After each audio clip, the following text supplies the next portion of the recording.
Welcome back to Mike's Apps, and it's GarageBand Part 3. We're going to carry on looking at this huge and fantastically fun program, GarageBand. Today we're looking at drums. So we have our GarageBand menu here. We just get along like we did yesterday, and we find our strings, and our bass, and our guitars. We keep going along.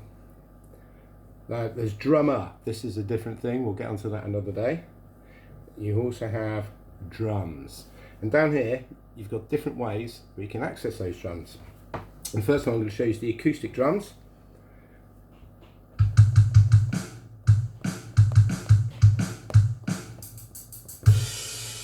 You can record anything that you do on there, up on here. If you look on yesterday's video, press record and play away. Here is this little word here, SoCal. This is what this drum kit is called. If we press on that, it's going to give you a choice of hundreds of different drum kits and different sounding drums. Also, we have electronic drums and drum kits and percussion. So all sorts of world music, Latina under there, and electronic. So let's have a look at the electronic one. And it's the same sort of thing.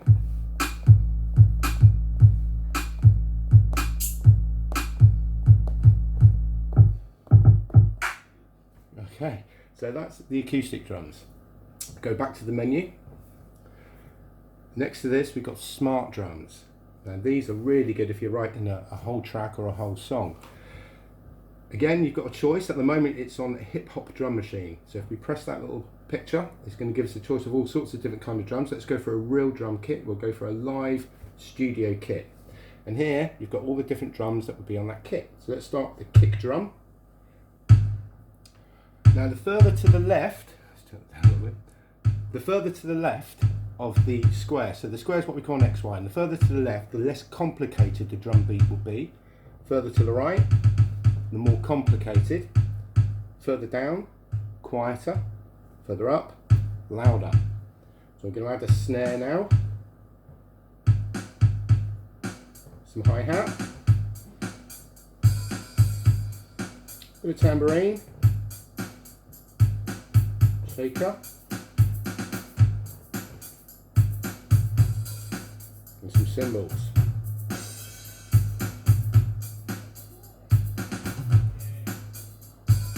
And then we can record this. And you have a little dice down here. Now the dice will change the pattern that you've just put on into a pattern of its own. This is really good for when you want those break beats at the end. So I'm going to show you what I mean now. So if I record 2, 3, 4.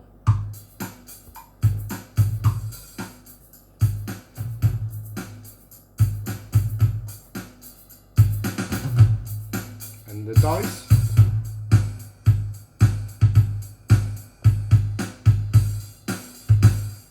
There you go.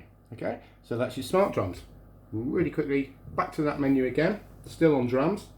That's smart drums and acoustic drums we've looked at. And then you've got your beat sequencer. So this again will go through all the different sort of drums that we have. You have the little name down here. At the moment it's on electronic drums. And you have the same sort of choice as you have on all the other things we've just looked at. So we'll go for acoustic drums.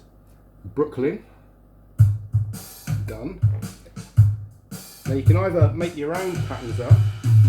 You can either make your own patterns up by taking things off and adding them like this as you go along, or it will give you a choice of hundreds and hundreds of different patterns that's already made for you that you can change at your leisure. So if we just pick one.